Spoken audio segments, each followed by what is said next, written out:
Picture this scenario. You spent all summer tending your cucumber patch, watering them religiously, fertilizing, carefully training the vines, only to end up with a handful of crooked, bitter fruits, or maybe even worse, practically nothing at all. Does that sound familiar? Trust me, the problem often isn't your gardening skills. It's the wrong seed selection right from the start. Today, we've put together a genuine blacklist of 20 cucumber types you absolutely should not plant this year if you want to see a decent return on your effort. Stick with us until the end of this video, and you'll learn exactly which brightly coloured seed packets you need to steer clear of at the garden centre to guarantee yourself baskets full of crisp, abundant harvest. Let's start this crucial investigation. But before we dive into the list, let's understand one critical fact. The world of cucumbers is vast and incredibly diverse. We are talking about hundreds, if not thousands, of varieties and hybrids, with new ones appearing every single year. Seed producers are true masters of marketing. They plaster those packets with pictures of perfect, uniform cucumbers, promising fantastic yields and resistance to every known and unknown disease under the sun. But in reality, things are far more complicated. Choosing the right cucumber isn't a lottery. It's a specific task with several key variables. You need to clearly know where you'll be growing them, in a greenhouse or directly in the field. What is their purpose? Fresh summer salads or winter pickling and preserving? And of course, the most crucial factor of all, what is the specific climate zone of your garden? Answering these questions immediately eliminates 90% of the unsuitable options. And our video is here to help you navigate the remaining 10. So, the first entry on our gardening blacklist is the outdated heirloom variety. I know many gardeners feel intense nostalgia for those old heritage or grandma's types. We often hear things like cucumbers used to taste better back then, or the yields were definitely higher. But let's be honest, plant breeding hasn't stood still. While those old cultivars were excellent for their time today, they simply cannot compete with modern hybrids. Their main issue is a total lack of inherent immunity to common diseases like powdery mildew and downy mildew. You'll be forced to constantly treat them with chemical sprays and fungicides, and even then, your effort might be completely wasted. Plus, many heirlooms carry that specific genetic predisposition for bitterness, which immediately pops up whenever the plant is stressed, even slightly. Sure, some people might swear by that classic flavour, but is that marginal flavour difference truly worth the constant battle just to keep the plant alive, risking a complete crop failure? Today, we have dozens of reliable, high-yielding modern hybrids that offer the exact same fantastic flavour without the constant hassle. The second big mistake is planting cucumbers that are completely unsuitable for your climate. It's like trying to grow a pineapple in Siberia without a specialised greenhouse. Producers usually indicate on the packaging whether a variety has been zoned or regionalised for specific areas, and you absolutely cannot ignore this information.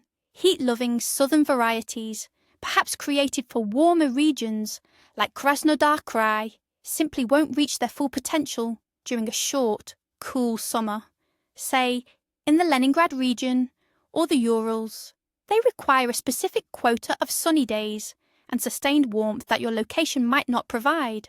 Ultimately, you'll get scrawny, sluggish plants that just sit there delaying growth and then maybe produce a paltry couple of cucumbers right at the end of August, just before the first frost. Conversely, the reverse is also true. Varieties developed for northern latitudes may not handle the oppressive heat and scorching sun of the south. They will struggle, drop their blossoms, and age prematurely. Therefore, always read the descriptions carefully and select options specifically recommended for your climate zone. Doing this is half the battle. The next entry on our list of varieties to avoid features the true champions of disease. As we've mentioned, older varieties often lack good natural immunity. Unfortunately, even among relatively modern varieties, you'll still find extremely vulnerable types. The cucumber's main enemies are downy mildew, also known as peronospora, and true powdery mildew. These fungal diseases can wipe out your entire crop in a matter of days. If the seed packet gives absolutely no information about resistance to these illnesses, consider that a major red flag. 90% of the time, this means the variety is not resistant. By choosing such a cucumber, you're essentially signing up for endless fungicide spraying, and you'll need to start these preventative treatments even before you see the first signs of trouble. If you are an organic gardener, you will have an especially difficult time dealing with these varieties. Why take such a risk when today's market offers a huge number of hybrids with robust, built-in resistance to an entire group of diseases? Simply look for the corresponding labels or symbols on the packaging. Let's talk about an age-old gardening headache, bitter cucumbers. Many gardeners still believe bitterness is solely due to poor or inadequate watering. While that's partially true, it's only half the story. There's an entire category of older heritage varieties that carry what we call genetic bitterness. This means the gene responsible for producing cucurbitacin, the compound that causes that unpleasant taste, is active by default in these plants. Even with perfect care, the slightest stress, a sudden cold snap, intense heat, or even just one missed watering, instantly triggers this defense mechanism, rendering your cucumbers inedible. Modern hybrids, especially those labelled F1, have been largely bred to eliminate this issue. Breeders have intentionally suppressed or turned off that specific gene. So, if you choose an old, heirloom variety that doesn't specifically say bitter-free on the packet, be ready for constant anxiety and a gamble. Why bother when there are dozens of reliable, never-bitter hybrids available today? Let's move on to the next type of cucumber we definitely want to avoid. I call these the tough-skinned or woody ones. These are varieties that develop a thick, coarse, and extremely rigid peel. In photos, they might look perfectly fine, uniformly green and appetizing, but the moment you pick one and try to eat it, disappointment hits. You end up having to peel it slowly and painfully, sacrificing a significant portion of the fruit, including the most valuable nutrients, which are concentrated right beneath the skin. In a salad, that kind of skin feels like chewing plastic, and if you try to preserve them, the peel stays rigid, completely ruining the satisfying crunch you look for in pickles. This is often an issue with certain dual-purpose or dedicated pickling varieties, or simply with overripe fruit. However, for some types, this excessive toughness is simply characteristic of the variety itself. Before buying seeds, try to find genuine online reviews from fellow gardeners about that specific variety. If multiple people complain about an unchewable or unbreakable skin, it's best to set that packet aside. A truly good cucumber should be tender and crisp all the way through. Another problematic group of cucumbers consists of varieties prone to rapid over-ripening. Gardeners sometimes refer to these as barrels. You walk out to your row and see perfect young cucumbers, about 10 to 12 centimetres long. You decide to leave them until tomorrow, thinking they'll gain just a bit more size. But the next day you find massive yellowed or even white barrels filled with tough, prominent seeds and a spongy, flavourless pulp. These cucumbers seem to grow by the hour, not by the day, and it is incredibly easy to miss the perfect harvest window. This is particularly inconvenient for weekend gardeners or those who only visit their plots on Saturdays and Sundays. After just 1 week away, all your potential pickles turn into useless monstrosities, barely suitable for seed harvesting, and sometimes not even that. Since the plant expends so much energy forming these giants, it sharply reduces the creation of new blooms and fruits. Therefore, when choosing seeds, pay close attention to varieties that are not prone to overgrowth and that maintain their commercial quality on the vine for a longer period. This information is usually noted in the variety description. Mistake number 7, and this one could cost you your entire harvest, is choosing bee-pollinated varieties for cultivation inside a sealed greenhouse. It seems obvious, but year after year, thousands of gardeners fall into the exact same trap. Bee-pollinated varieties, as the name suggests, require the participation of pollinating insects, bees and bumblebees, to set fruit. In an open garden bed, this is usually no problem. But in the confined space of a greenhouse, especially one that is kept constantly closed, there is simply no way for those pollinators to get in. The result is that you will have beautiful, robust plants that are abundant with empty blossoms, which are just the male flowers, while the female flowers, with their tiny fruit beginnings, will appear without successful pollination. They will simply turn yellow and drop off. Of course, you could try to attract bees by constantly opening the doors and windows, or you could attempt hand pollination using a small brush. But these are unnecessary and, frankly, quite tedious hassles. The reality is, specialised parthenocarpic hybrids exist specifically for greenhouses. These varieties set fruit without any pollination whatsoever. They are your reliable and guaranteed choice. Let's talk about exotic varieties. Every year, the market is flooded with tempting new offerings: white cucumbers, round lemon cucumbers, and those ridiculously long Armenian cucumbers that look just like snakes. The pictures on the seed packets are mesmerising, and your hand just automatically reaches out to buy something unusual, maybe hoping to impress the neighbours. But I urge you to proceed with caution. So often, behind that flashy wrapper, you find total disappointment. Many of these exotic varieties are incredibly high maintenance. They might require a specialised soil mix, specific temperature ranges, and often they simply aren't suited to your local climate. Their yield often leaves a lot to be desired. You might only get 2 or 3 unusual fruits from the entire plant. And most importantly, the taste. It's often bland, watery, or has a strange, off-putting aftertaste. If you really want to experiment, dedicate just 1 or 2 spots in the garden bed to these exotics. But whatever you do, do not bet your main harvest on them. The bulk of your yield should always come from reliable, time-tested, and great-tasting hybrids. The 9th problem many growers encounter is dealing with varieties that have poor shelf life. Picture this. You've just picked a bumper crop of beautiful, crisp cucumbers. You stash them in the fridge, but within a day or 2, they turn soft, mushy, and lose all their appeal. Cucumbers like these need to be eaten or processed almost immediately on the day you pick them, and that's often inconvenient. This is particularly true for certain salad varieties, which often have delicate, thin skin. They are magnificent straight off the vine, but they are simply not built for long-term storage. If you plan on picking cucumbers only every few days, and you need them to stay crisp for at least a week, you must pay attention to characteristics like shelf life and transportability. Seed suppliers usually provide this information.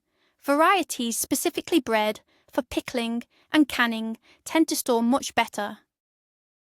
They typically have denser flesh and remain firm and crunchy for longer periods. Choosing the right variety will save you a headache and ensure you don't end up tossing out spoiled produce.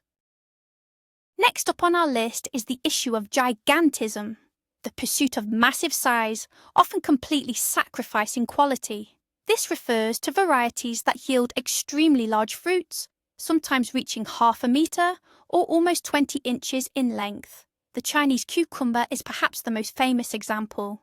On the surface, it seems very appealing. Pick just 1 of these huge cucumbers and you've got enough salad to feed the whole family. However, in reality, these giants come with some significant drawbacks. First, the flavour. Very often, the taste is watery and entirely bland. The plant puts all its energy into growing large, leaving nothing left for concentrating sugars and aromatic compounds. Second, the texture. The flesh tends to be mushy or soft, and the seed chamber is usually disproportionately large. Third, these massive fruits often require extensive support. You might need to tie up not just the vines, but literally every individual fruit. Otherwise, their sheer weight risks snapping the stem right off the main plant.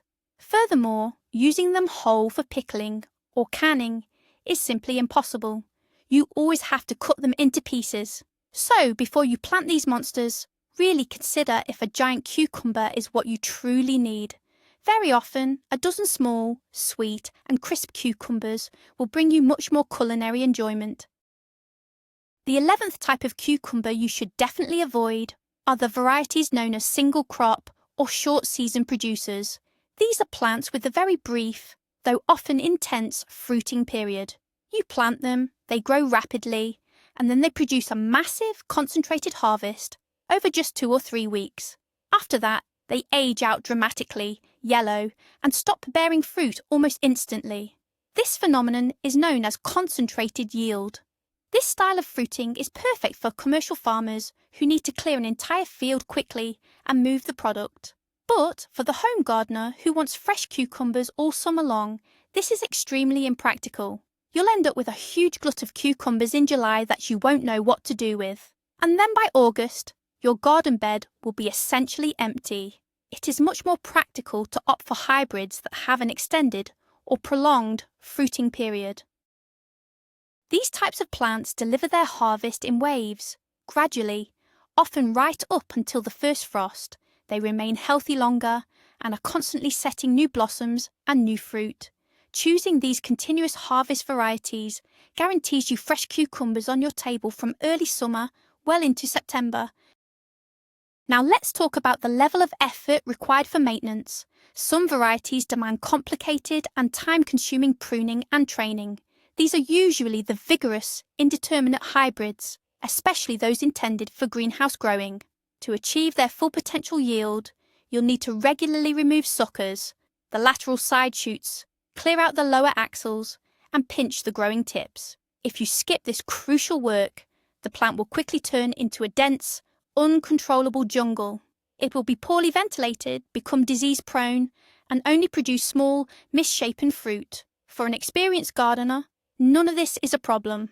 But if you're a beginner or simply don't have time for the weekly dance with the pruning shears around every single bush, these types will quickly become a major source of stress. Fortunately, breeders have developed many varieties with restricted lateral shoot growth, sometimes called the bouquet or cluster type of fruiting, where fruit sets directly on the central stem. These require virtually no training or pruning, which dramatically simplifies the overall care.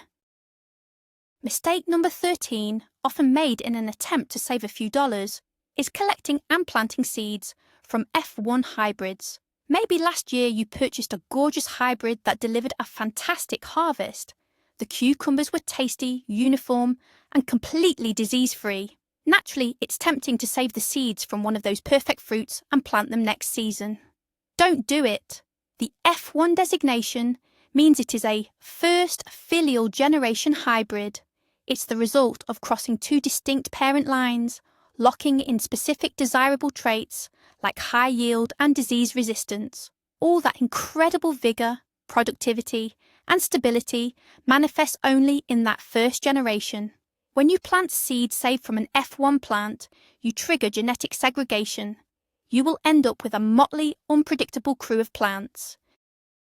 Some might resemble one parent, some the other, but the majority will be utterly unpredictable, sterile, weak, diseased, or producing ugly, tasteless fruit. You'll waste valuable garden space and effort, only to be met with total disappointment. The bottom line is, F1 hybrid seeds must be repurchased every single year. The 14th point on our list might sound a bit odd, but it's crucial advice for anyone with a small garden plot. We're talking about aggressive varieties. These are powerful, highly vigorous, and sprawling cultivars that can quickly devour an enormous amount of space. Their vines can grow 5 or 6 meters long, spreading aggressively in every direction. If you don't provide a reliable vertical support structure, they will quickly take over, not just their own row, but the neighbouring beds as well. They will choke out nearby tomatoes, peppers, or herbs, depriving them of essential light and nutrients. The result is usually lots of lush cucumber foliage, but very poor harvests for everything planted nearby. Dealing with such an aggressor becomes a never-ending task of constantly pruning, redirecting, and tying up the rampant vines. If you have endless acreage and can dedicate a massive area solely to cucumbers, then this isn't an issue. But for standard suburban plots or smaller gardens, it's much wiser to select more compact, bush, or semi-vining varieties. These types are just as productive, but they are far better behaved in the garden and won't cause you any major headaches. The 15th mistake is choosing a highly specialised variety when you actually need an all-purpose cucumber. Cucumbers are generally categorised into 3 main types: slicing, pickling, and dual-purpose. Slicing varieties are typically long, with smooth, thin skins and tender flesh. They are wonderful, eaten fresh, but when preserved or canned, they often turn soft and flabby. Pickling cucumbers, on the other hand, are short and stubby, featuring bumpy, thick skins and crisp flesh. They are ideal for jarring, but might seem a bit rough or tough in a fresh salad. If you know for sure you will only be pickling your cucumbers, stick confidently with a pickling variety. If you only eat them fresh, go for a slicing type. However, most home gardeners want the flexibility to do both. In this case, relying on one highly specialised variety is a definite mistake. Instead, choose dual-purpose hybrids. These varieties combine the best features of both types. They have skin that is tender enough for salads and flesh that is dense enough to stay crunchy when pickled. This is the most practical choice for any home garden. Gardeners dealing with short growing seasons face another common pitfall: late maturing varieties. The time to maturity is one of the most crucial characteristics you need to pay attention to. This time frame is measured from when the seedlings emerge until you harvest the first crop. Varieties are generally categorised as early maturing, which take 38 to 45 days, mid-season taking 45 to 55 days, and late maturing, which require over 55 days. If your summer only lasts 3 months and nights start getting cold by August, planting a late maturing variety means risking no harvest at all. By the time the plant finishes building foliage and finally gets ready to set fruit, the season will be over. These varieties are specifically intended for southern regions that boast long, warm growing periods. For regions with extremely limited heat, such as those in the northern latitudes or high altitudes, the safest bet is always to choose early and ultra-early hybrids. They will produce a harvest even under the constraints of a short summer. To strategically extend your harvest, you can plant mid-season varieties alongside your early ones. These will begin producing fruit just a little later.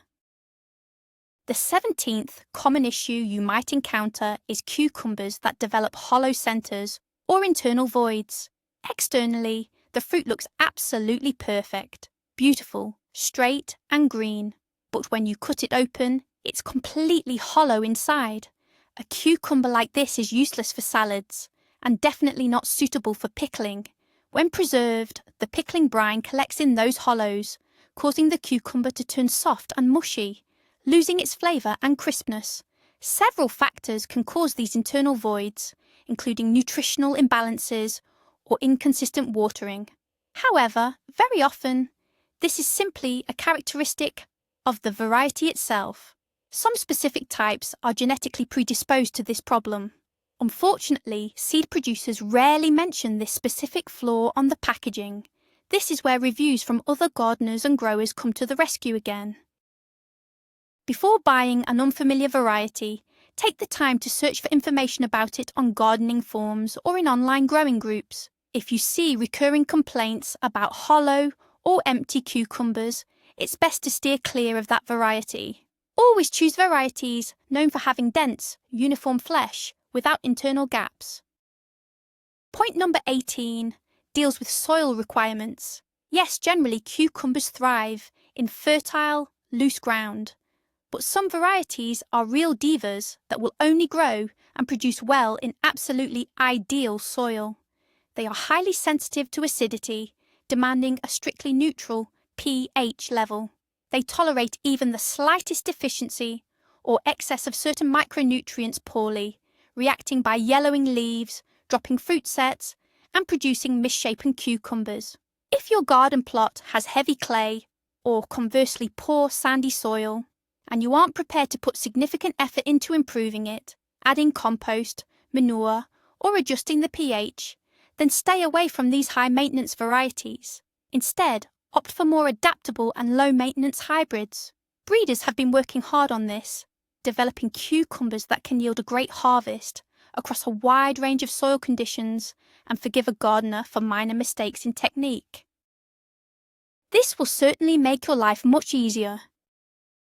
The 19th rule that will save you a lot of disappointment is this: never buy unbranded seeds sold informally, like from random vendors at the market. Sure, some sweet old lady might swear that these are the seeds of the best, highest yielding, most flavourful cucumber in the world, a variety she's been growing successfully for 30 years. Maybe she's telling the truth, but you can't be absolutely sure of anything. First, you don't know if it's an open-pollinated variety or a potentially unstable F1 hybrid. If it turns out to be a hybrid, then, as we've discussed, the seeds it produces will grow into an unpredictable mess, completely unlike the parent plant.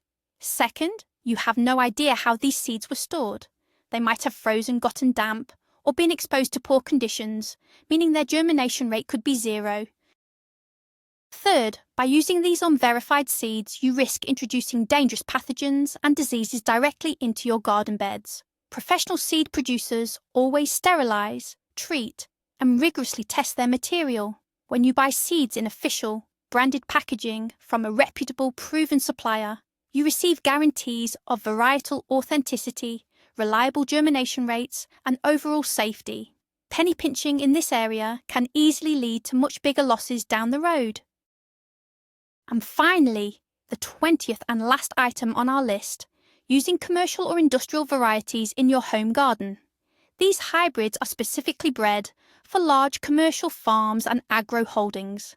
Their main selling points are extremely high yield, excellent transportability, and a very long shelf life. The fruit are perfectly uniform in size and have a thick skin, which allows them to be shipped long distances without bruising or damage. That sounds appealing, right? But there is one major drawback: the taste. Or rather, the near total lack thereof. These cucumbers are often nicknamed plastic or watery. They are flavourless and offer 0 gastronomic pleasure. They are designed solely to look perfect sitting on a supermarket shelf. But for our own gardens, we are searching for something entirely different: intense flavour, deep aroma, and tender, crisp flesh. So, don't chase after the characteristics that are only important for industrial production. Always read the variety description carefully. If the focus is heavily on transportability and shelf life, rather than actual taste, it's probably not the best choice for the home gardener. So, as you can see, a beautiful seed packet can sometimes hide a real disappointment. Our blacklist turned out to be quite extensive, but the main point we wanted to make is that you need to be very intentional when choosing your seeds. Don't blindly trust every ad, and don't just chase after exotic varieties. The biggest secret to a bountiful harvest isn't planted in the soil. It's decided in the winter, when you're curled up with seed catalogues, planning your garden layout. Always thoroughly study the characteristics, choose varieties that suit your specific, local conditions and gardening goals, and then your hard work definitely won't be for nothing. Thank you so much for watching this important video all the way through. I hope this list helps you avoid some frustrating mistakes. If you found this video helpful, please hit that like button and subscribe to our channel so you don't miss out on more useful tips for your garden. Now I have a question for you. Which specific cucumber varieties have personally let you down? Drop their names in the comments below. Let's create a community anti-ranking together and help fellow gardeners avoid bad choices.